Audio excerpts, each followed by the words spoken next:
The phone erupted with my mom's voice, Linda's voice, booming like a storm through the quiet of my office. "You're abandoning your family, Emily," she thundered.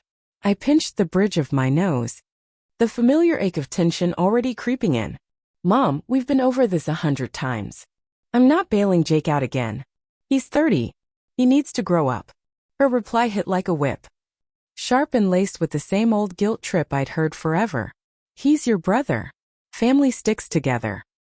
I glanced at the tidy stack of papers on my desk, proof of the late nights I'd poured into building my own stability.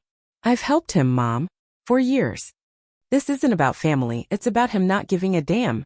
He burned through his savings and now he expects me to swoop in and fix it. Again.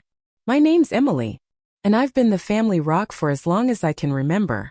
When Dad died, I was just 10. I had to grow up fast, shouldering more than any kid should.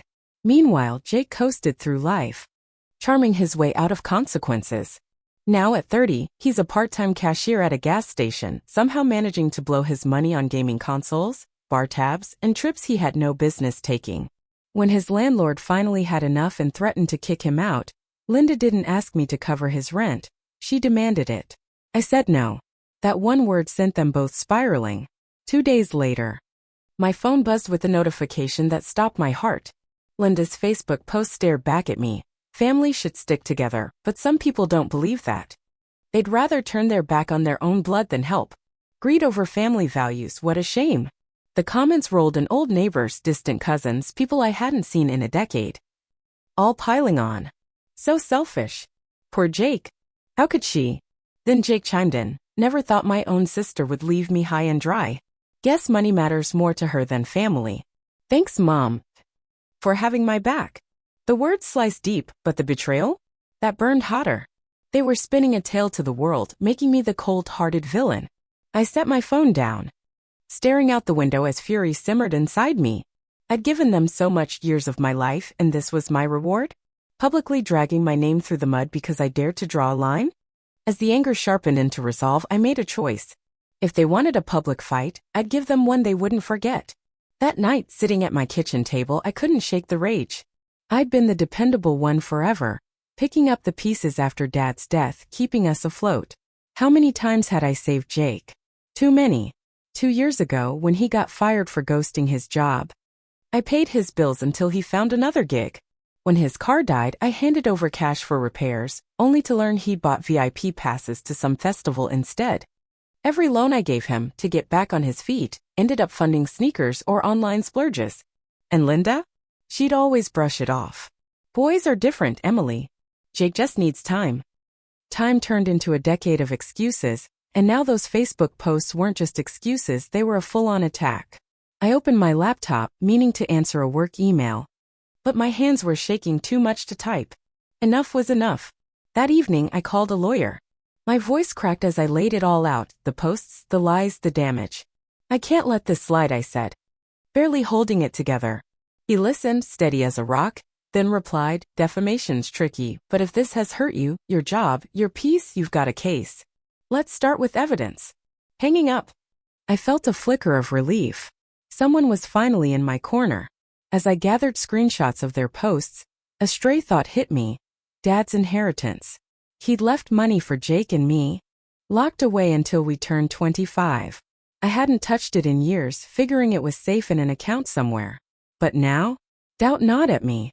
The next day I called my lawyer back. "Can you check my inheritance too? Just to be sure." "Of course," he said. I had no idea that question was about to blow the lid off a betrayal bigger than any Facebook rant. A week later, an email from my lawyer landed like a punch. "Inheritance investigation findings." My stomach dropped as I read it. For 5 years, Jake had been siphoning cash from my share of the inheritance. Linda had managed the account until I hit 25, but somehow, Jake got access after that and treated it like his personal ATM. My hands shook as I scrolled through the proof, thousands gone. Money I didn't even know I had, spent on God knows what. When I called my lawyer, his voice was calm but firm. "It's theft, plain and simple. He took what's yours." "How?" I asked, reeling. Linda was in charge for years. She never said a word about Jake having access. "Maybe she didn't know," he said. "Or maybe she trusted him to handle it. Either way, it's a breach." The truth hit like a freight train. Jake wasn't just a mooch, he was a thief. And Linda? Either she'd been clueless or complicit. That night, I pored over the financial records my lawyer sent. Each line was a gut punch: concert tickets, tech toys, trips, stuff I'd scrimped to afford for myself, funded by my money. The Facebook posts felt trivial now. This was betrayal on a whole new level. I wanted to call Linda and scream, demand answers, but I held back. She'd just dodge and guilt-trip me like always. Instead, I emailed my lawyer. What's next? As I climbed into bed, one thought looped in my head: I was done playing nice. They were about to meet the real Emily. The next day, I sat in my lawyer's cramped office laying out every ugly detail. This isn't just about the inheritance, I said, my voice hard. Jake and Linda crossed a line. The posts were bad enough, but stealing from me for years? I want justice. He nodded, unfazed. We'll file for defamation on the posts. For the theft, it's a separate case, rock solid with the records. But it'll get messy. Messy's fine, I shot back. I'm tired of being their punching bag. That night I called Linda. Hi, Mom, I said, keeping my tone even. Rebecca, she snapped, still prickly. Here to apologize? Jake's. Save it, I cut in. I've got questions about Dad's inheritance. Why's Jake been dipping into my share? Silence stretched out, thick and heavy. What are you talking about? She finally said, her voice shaky. I had a lawyer check. For 5 years, Jake's taken thousands from me. Did you know? Another pause. Emily, it's not what you think, she stammered. Jake needed help. He said he'd pay it back. My chest tightened, fury and disbelief colliding. You knew? You let him steal from me and said nothing. It wasn't stealing, she protested. It's family money. He was struggling. And I trusted him. I laughed, cold and bitter.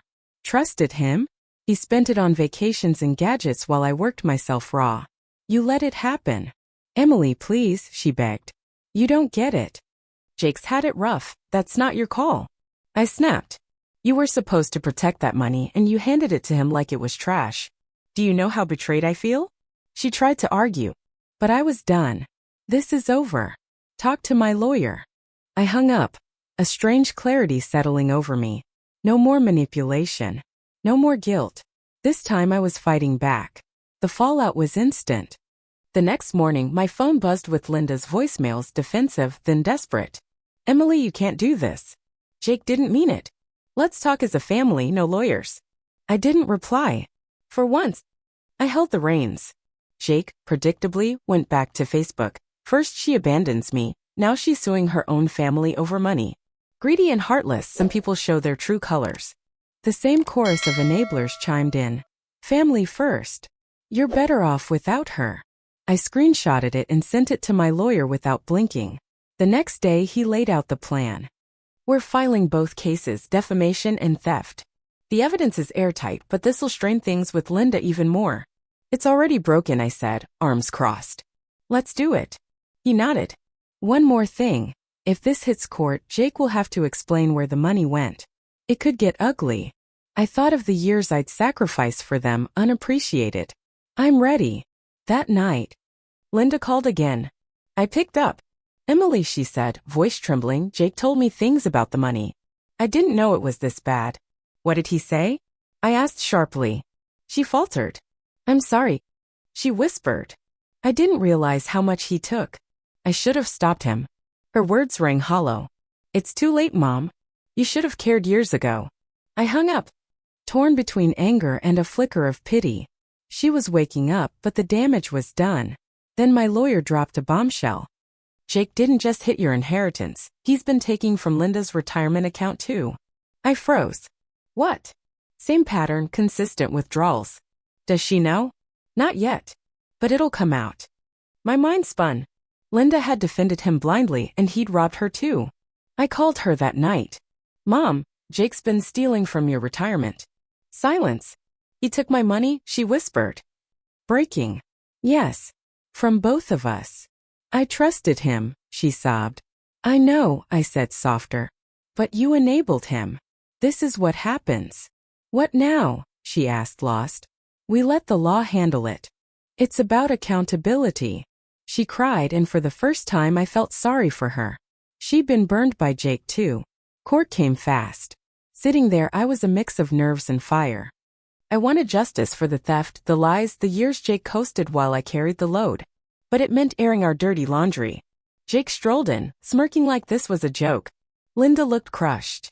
Avoiding my eyes, my lawyer laid out the case, records, posts, proof. Jake squirmed as the truth piled up. When he spoke, it was all deflection. I was struggling. I thought I'd pay it back. Emily doesn't get it, she's always had it easy. I clenched my fists. Struggling? With my money funding his fun? Linda's testimony was quieter. I trusted Jake, she said, voice shaking. I didn't know how much he took, or how it hurt Emily. It wasn't enough, but it was something. The judge ruled for me. Jake had to repay everything, and they both owed a public apology online. It wasn't perfect. Repayment would take years, and words couldn't undo the hurt. But it was a win. Outside, Jake glared. Happy now? Yes, I said, unflinching. Linda lingered, tears in her eyes. I don't know how to fix this. Start with honesty, I told her. No more excuses. She nodded, broken but trying. Weeks later, life felt lighter. Linda stopped hounding me. And the silence was peace, not emptiness. One day she called. I've been thinking, she said, tentative. You were right about Jake. About me. I'm so sorry. Thanks, I said, guarded. But it's not just words, Mom. It's actions. I know, she sighed. I hope it's not too late. Not yet, I admitted. But it'll take time. Jake went quiet, his forced apology posted online. I'm sorry to everyone I hurt, especially Emily. I'm working to fix it. Was it real? I didn't care enough to find out. I kept my distance, focusing on me, work, hobbies, a trip I'd earned. Linda called weekly now, asking about my life, not demanding. It was fragile but a start. One night on my balcony with tea, I watched the city glow. The weight I'd carried was gone. Standing up hadn't cost me everything, it gave me peace. Linda was trying, Jake was a question mark, but I'd changed. I'd broken the cycle of giving too much to people who gave too little. That was my victory. And I wasn't letting it go.